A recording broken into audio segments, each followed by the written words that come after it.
ভোলা ময়রার দোকান থেকে 1 সের ছানা কিনে নিয়ে আসবে। হ্যাঁ, মা খেতে চেয়েছে। হ্যাঁ, আবার ছানা? না না, আর পারবো না। মাসের শেষ, এখন একদম বায়না করবে না ছানা। হেহ, এখন দানা কিনবার সামর্থ্য নেই। না না, একদম ছানার বায়না না। বলি বায়না করবে না? আবার কিরকম? এতদিন পর মা এসেছে, আমি মাকে একটু ভালো মন্দ খাওয়াবো না? এই তো কাল রসবড়া মনোহরা নিয়ে এলাম, আজ আবার ছানা। তোমার মায়ের খাওয়া দেখে আমার চোখ একেবারে ছানা বড়া হয়ে যাচ্ছে।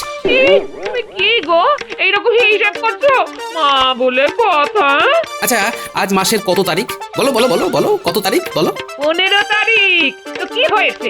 বলি মাসের অর্ধেক দিনেই তোমার বেতন শেষ। হ্যাঁ, টাকাগুলো কোথায় যায়? হ্যাঁ, এই ঠিক জায়গায় ধরেছিস, ঠিক জায়গায় ধরেছিস। একদম মাসের হিসেব চা। কিপটে কোথাকার, মাসের অর্ধেক দিনে বেতন শেষ হয়ে যায়, কোথাও বাজে খরচ করে নিশ্চয়ই। এই যে একদম ভুল ভাল কথা বলবেন না কেমন? সকালবেলা মাথা খুব ঠান্ডা আছে তাই রক্ষে, নইলে এক্ষুনি তাণ্ডব শুরু করে দিতাম, ভূতের নাচন। কিপটে জামাই।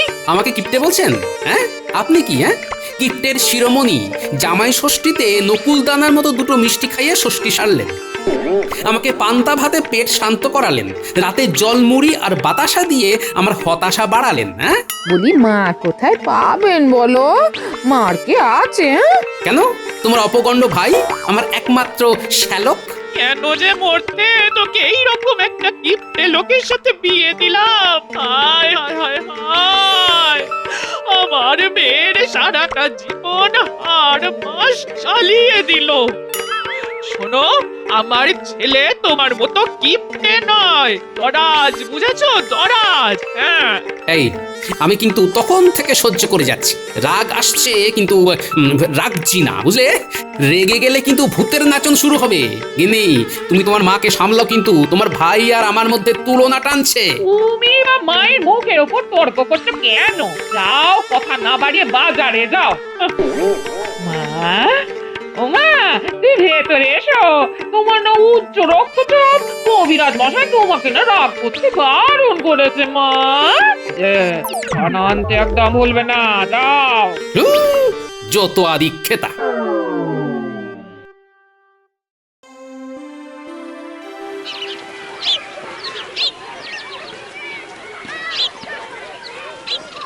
কি গো, ফুলকপি কত করে? 3 মহৎ। এর দামাদামি হবে না, নিলে নাও, না নিলে যাও। নেব বলেই তো এলাম, ওইভাবে কথা বলছো কেন? হ্যাঁ, এতদিন হয়ে গেল গোপাল, তুমি বাজার করতে শিখলে না। দেখো দেখো কিরকম ভাবে বাজার করতে হয়। তুমি কপিটাকে দূর থেকে জিজ্ঞেস করলে কত করে, আর আমি কি করব? সোজা তুলে নেবো, বলবো ঠিক করে বল কত দেবো, উত্তর আসবে 3 মহৎ। আর আমি কি করব? ফুলকপিটা সোজা ঝোলায় ঢুকিয়ে দিয়ে বলবো এই 2 মোহর রাখ, দামটা দেবো, তারপর চলে যাবো। চলাম। এই মন্ত্রী মশাই, পারবো না, 2 মোহর কেনা পড়ছে। যা, চলে গেল। বুঝলাম, নরম মাটিতেই বেড়াল আছড়ায়। তুমি কি নেবে গোপাল দাদা? তোমার কাছে কিছু নেব না, তুমি যা দাম বলছো এমনিতেই তেতে আছি, আর তেতে পুড়ে উঠতে চাই না। চলি। না না, তোমার সাথে খারাপ ব্যবহার করাটা উচিত হয়নি। এই নাও, এই নাও, তুমি এই ফুলকপিটা নিয়ে যাও, দাম ওই 2 মোহরই দেবে। মন্ত্রী মশাই তো পুরো আমাকে ঠকিয়েই নিয়ে নিলেন। মন্ত্রী মশাইয়ের কাজই তাই, সবাইকে ঠকিয়ে বেড়ানো। এবার থেকে সতর্ক হও, বুঝলে?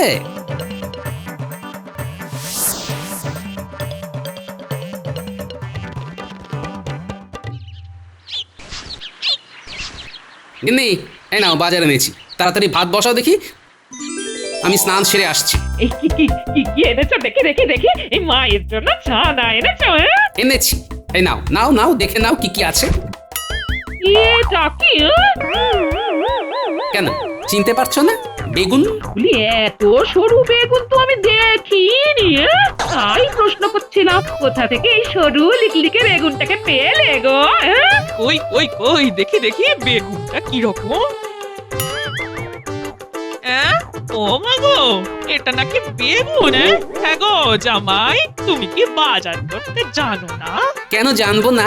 বিয়ের পর থেকে আমার বাড়ির বাজার কে করে দিয়েছে? হ্যাঁ? আমার শ্যালক। এই, আমার ছেলের কথা একদম তুলবে না। ও আমার সোনার চাঁদ ছেলে। হ্যাঁ, বাজারে গিয়ে এইরকম বাদুর তো সব বেগুন আনেনি কোনোদিন। হয়েছে হয়েছে, অনেক হয়েছে। আপনার ছেলের কীর্তি কাহিনী না বলাই ভালো। ওই তো জামাই ষষ্ঠীর দিন দেখলাম ছোট ছোট নকুলদানার মতো সন্দেশ, টোকো আম। এই দেখুন ফুলকপিটা দেখেছেন? আপনার দিকে চেয়ে হাসছে। ঘটা গোপাল দাদার ঘরে যুদ্ধ চলছে। চুপ, শোন, মন দিয়ে শোন। এই দেখুন দেখুন দেখুন আলুগুলো দেখুন, হ্যাঁ কি চকচক করছে। আমি বাজারের সেরা জিনিসটা আনি, বুঝলেন? আর আপনারা ওই কিপটেদের মতো পিঁপড়ের পেছন টিপে টিপে মানুষকে খাওয়ান। এই ভালো হচ্ছে না বলে দিচ্ছি। তুমি তখন থেকে আমার মাকে যা নয় তাই বলে যাচ্ছ। হ্যাঁ?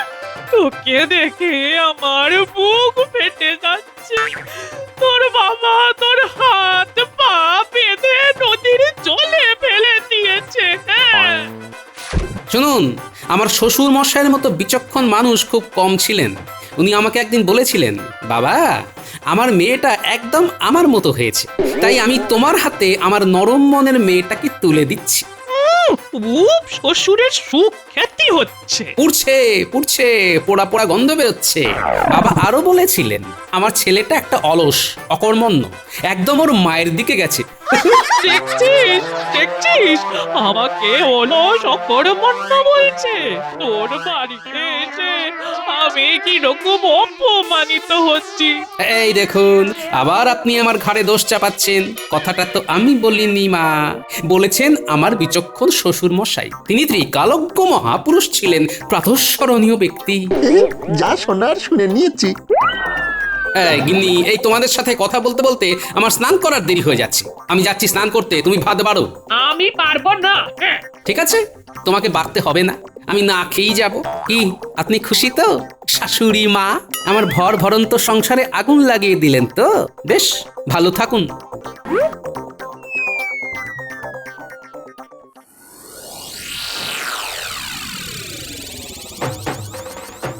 মন্ত্রী মশাই বাড়িতে আছেন?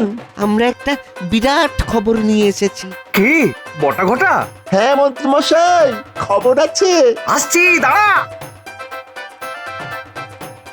বল বল, কি ব্যাপার? একটা কথা আছে যেটা শুনলে আপনি তুরুত করে নেচে উঠবেন। হ্যাঁ, তাই নাকি?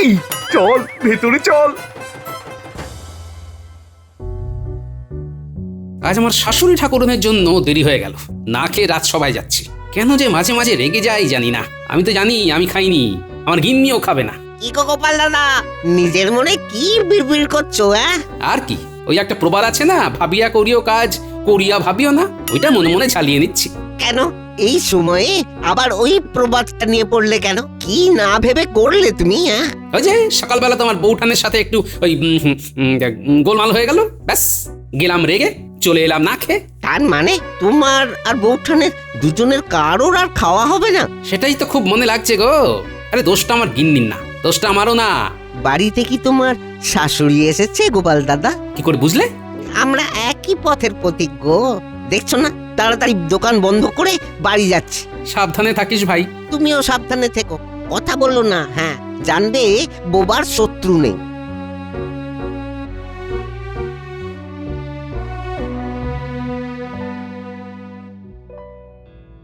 ও গোপাল, তুমি এই রকম থম মেরে বসে আছো কেন? ও কিছু নয় মহারাজ, ওই মন ঠিক নেই। আমি গোপালের মন খারাপের কারণ জানি, শুনবেন মহারাজ? হ্যাঁ শুনবো, বলুন মন্ত্রী মশাই, আপনি বলুন। না না, কারো ব্যক্তিগত কথা শুনতে আমার ভালো লাগে না। এইসব আলোচনা বন্ধ হোক। কুঞ্চিত করে মুখ, কর্ণপটহে ঢুকাইতে সুখ, ইহাকে পরচর্চা বলে। মন্ত্রীমশাই শোনাইতে চান আমাদের গোপালের দুঃখের গান। রাজবৈদ্য শুনিবে বলিয়া এলো চলে। থাকুক, কারোর কোনো গোপন কথা শুনবো না। মন্ত্রীমশাই, আপনাদের লজ্জা পাওয়া উচিত। একজন মনের কষ্ট চেপে এসেছে কর্মস্থলে, আর আপনারা ওর কষ্ট কমানোর পরিবর্তে কষ্ট বাড়ানোর চেষ্টা করছেন। ঠিক বলেছ বিজ্ঞানী, পরচর্চা আর পরনিন্দা আর চলবে না। গোপাল, তোমার কি হয়েছে সেটা শুনবো, কিন্তু একান্তে। না মহারাজ, বিশেষ কিছু না, ওই দাম্পত্য কলহ। শুধু কলহ নয় মহারাজ, আরো অনেক কিছু। ওই যে স্বভাব যাবে না বলে একটু ফাঁক পেয়েছো আর অমনি শুরু করে দিয়েছো না। পরের কষ্টে তুমি খুব আনন্দ পাও, যেন তোমার জীবনে কোনোদিন তোমার গিন্নির সাথে দাম্পত্য কলহ হয়নি। এই তো দুদিন আগেই তোমার গিন্নি তোমাকে রেখে বাপের বাড়ি চলে গেছিল। ঠিক আছে মহারাজ, আর ভুল হবে না। দাঁড়াও গোপাল, আগুনে কেমন করে ঘি দিতে হয় সেটা আমি জানি।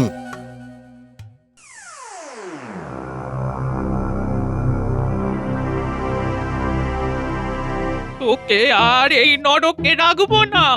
আমি তোকে কালই আমার কাছে নিয়ে যাব। না না না না, কাল নয়, আজই নিয়ে যাব। আজ কি আজই? হ্যাঁ, সব গুছিয়ে নে দেখি, সব গুছিয়ে নে। আরে এটা হয় নাকি? কেন হয় না শুনি? সব হয়। তুই যদি না যাস তাহলে বুঝবো তুই আমাকে ভালোবাসিস না। ঠিক আছে, তোমার জামাই আসুক, ওকে বলে আমি তোমার সাথে চলে যাবো। হ্যাঁ, না বলে যাওয়াটা ঠিক ভালো দেখায় না গো। ঠিক আছে। আবার কি ঠিক আছে গিন্নি? কিচ্ছু ঠিক নেই বাছা। আমি তোমার আসার জন্যই অপেক্ষা করছিলাম। আমি আমার মেয়েকে নিয়ে চলে যাচ্ছি, এইটে বলার জন্য। চলে যাচ্ছেন মানে? এই গিন্নি, তোমার মায়ে কি বলছেন? তোমাকে নিয়ে চলে যাচ্ছে মানেটা কি? মানেটা হলো আমি এখন থেকে মায়ের কাছে থাকবো। হ্যাঁ। ও, তুমি যাবে বলে পা বাড়িয়ে আছো? ঠিক আছে, যাও, কিছুদিন মায়ের কাছ থেকে ঘুরে এসো। কিছুদিন মানে আমি চিরদিনের জন্য নিয়ে যাচ্ছি, আর ফিরে আসবে না। ঠিক আছে, দেখা যাবে কে ফিরে আসে আর কে আসে না। আমার নাম গোপাল। যাও গিন্নি, যাও যাও।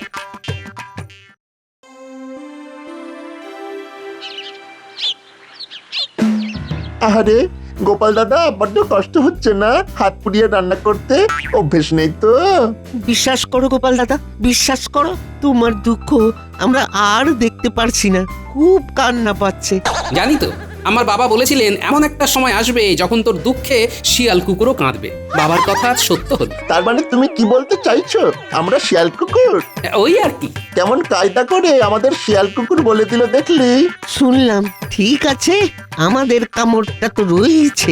শিয়াল কুকুর যখন নখদন্তহীন, নখ দাঁত নেই, তোদের কামড়ে আমার কিচ্ছু হবে না রে বটা ঘটা। যাই, এবার তারা আছে। অনেকদিন হয়ে গেল, আজ একবার দেখা করে আসি।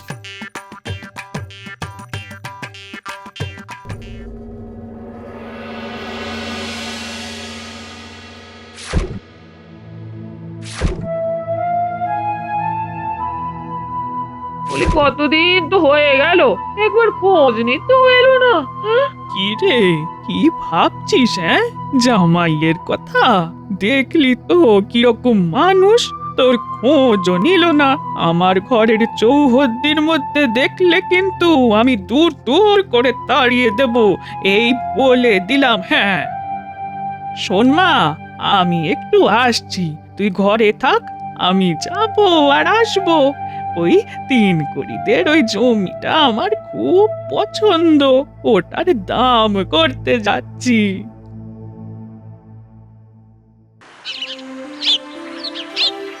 খুব হঠকারী কাজ হয়েছে। এইভাবে মায়ের সাথে হুট করে চলে আসাটা মোটেই ঠিক হয়নি। হ্যাঁ, এইবার একটু কোমল স্বরে ডাকি, গিন্নি, ও গিন্নি। ওর গলা শুনলাম যেন। হ্যাঁ বাবা, এতদিনে মনে পড়লো। মনে আমার সব সময় পড়ে গিন্নি। চলো, তোমাকে নিতে এসেছি। আচ্ছা, এখানে এসে হানা দেওয়া চলছে? দাঁড়াও, দেখাচ্ছি মজা। এই নাও, তোমার জন্য ভোলার দোকানের সরভাজা এনেছি গিন্নি। ও মা, তাই? দাও দাও, কতদিন খাইনি।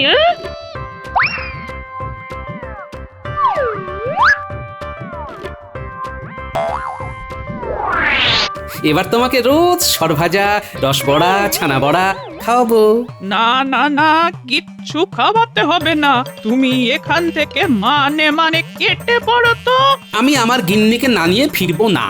আমার মেয়েকে আমি ছাড়বো না। হ্যাঁ, কিন্তু ভারী মুশকিল হলো, আমি আমার বিয়ে করা বউকে বাড়ি নিয়ে যেতে পারবো না। হ্যাঁ, তুমি না বলি জামাইয়ের সাথে কি এইরকম ব্যবহার কি করে? জামাই, আমি ওকে জামাই বলেই মানি না। সর্বনাশ! হ্যাঁ?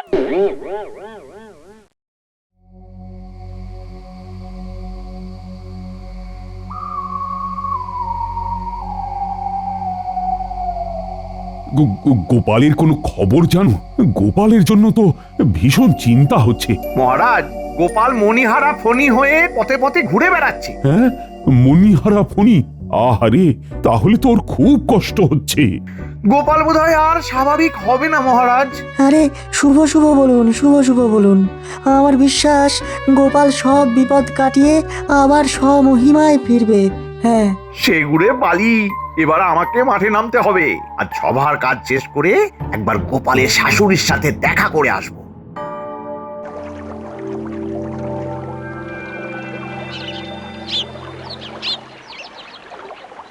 ওই যে আসছে। উফ, বড্ড দেরি করে ফেললো। এই একটু দেরি হয়ে গেল। মা তিন করি দাদার কাছে গেল আর আমি চলে এলাম। তোমার মা তিন কড়ি দাদার কাছে কেন গেছে? আর বলো না, ওই তিন করি দাদার একটা জমি মায়ের খুব পছন্দ হয়েছে। ওই 1 বিঘে জমিটা কেনবার জন্য প্রায় প্রতিদিন মা তিন করি দাদার কাছে যাচ্ছে। হ্যাঁ, তার মানে কিছু একটা ব্যাপার আছে। দেখতে হচ্ছে। দাম কত চাইছে কিছু জানো? এই 500 মোহর। বুঝেছি, তোমার মায়ের কাছে এখন 500 মোহর নেই, কিন্তু জমিটা পেতে হবে।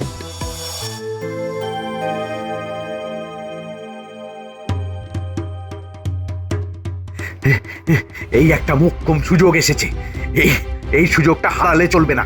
গোপাল এখন নেতানো মুড়ি, আর নদীর ঘাটে গোপাল আর গোপালের বউ। না, মণিকে ফণির কাছে আসতে দেওয়া চলবে না। বুড়িকে এক্ষুনি জানাতে হবে। যাই।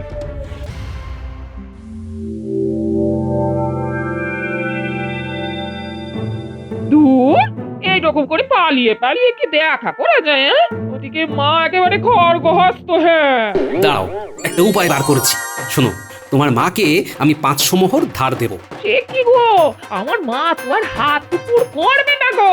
ওই মোহর আর তুমি ফেরত পাবে না। হ্যাঁ, পাবো না তো জানি, খেলাটা তো ওখানেই শুরু হবে গিন্নি। আমি তোমাকে যা যা বলবো তুমি ঠিক তাই তাই করবে। তুমি টাকাটা ধার দেবার আগে ঘুণাক্ষরে জানাবে না যে এই 500 মোহর আমি দিয়েছি। কেন গো? তাহলে ধারটা নেবেন না। ধার দেওয়া হয়ে গেলে, জমি কেনা হয়ে গেলে তখন তুমি আমার নাম বলবে। মনে থাকবে? হ্যাঁ, ঠিক আছে, তাই করবো।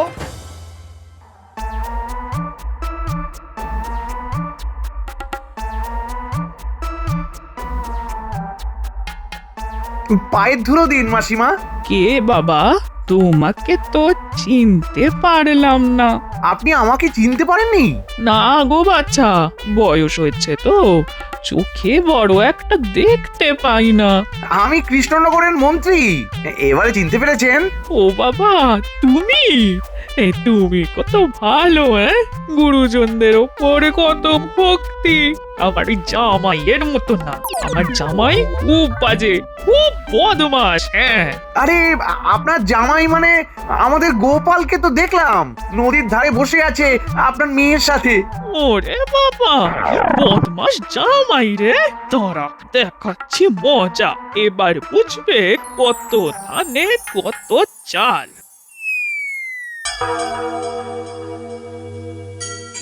ব্যাস ব্যাস, আমার কাজ শেষ। আগুনে ঘি দিয়ে দিলাম।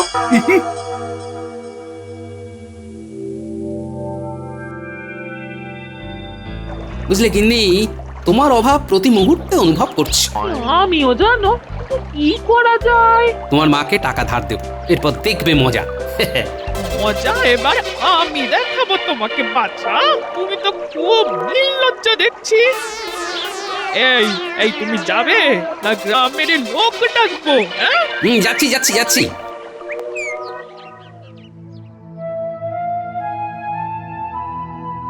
কতদিন হয়ে গেল আমার স্বভাব মণিহারা, গোপাল নেই। বিজ্ঞানী, তোমার সাথে এর মধ্যে কি দেখা হয়েছে? না মহারাজ, আমি আর সভাকবি তিনবার ওর বাড়িতে গিয়েছিলাম। ঘরে বিরাট তালা। হ্যাঁ, কোথায় গেল গোপাল? হায় রে মোদের কপাল।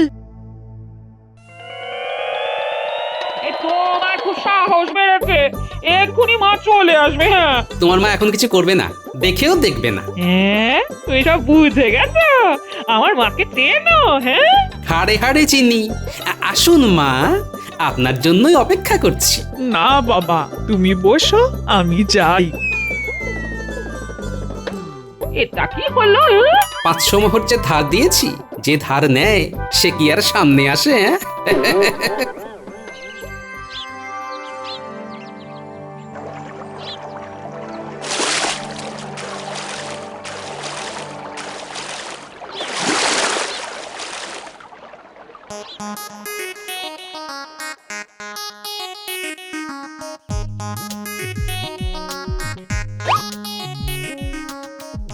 কি গিন্নি, কি বুঝলে?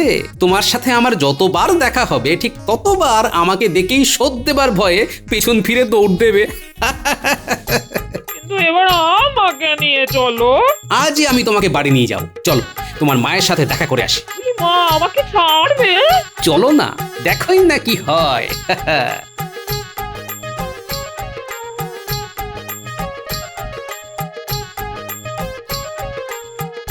শাশুড়ি ঠাকুরন, এবার আমার ওই 500 মোহর উপর হাত করুন, মানে ওই শোধ দিন। আমার কাছে এই মুহূর্তে তো অত পয়সা নেই। তা বললে তো চলবে না, কিছু একটা দিতে হবে। শুনুন, আপনার মেয়েকে নিয়ে যাচ্ছি, আর আপনার ওই নতুন জমিটা আপনার মেয়েকে লিখে দিলেই ধার শোধ। ঠিক আছে, ঠিক আছে, তাই হবে। তাহলে চলো গিন্নি। আমরা আসি মা। আসি শাশুড়ি ঠাকুরন, 1 বিঘে জমি আর আপনার মেয়ে মানে আমার বউকে নিয়ে চললাম, কেমন?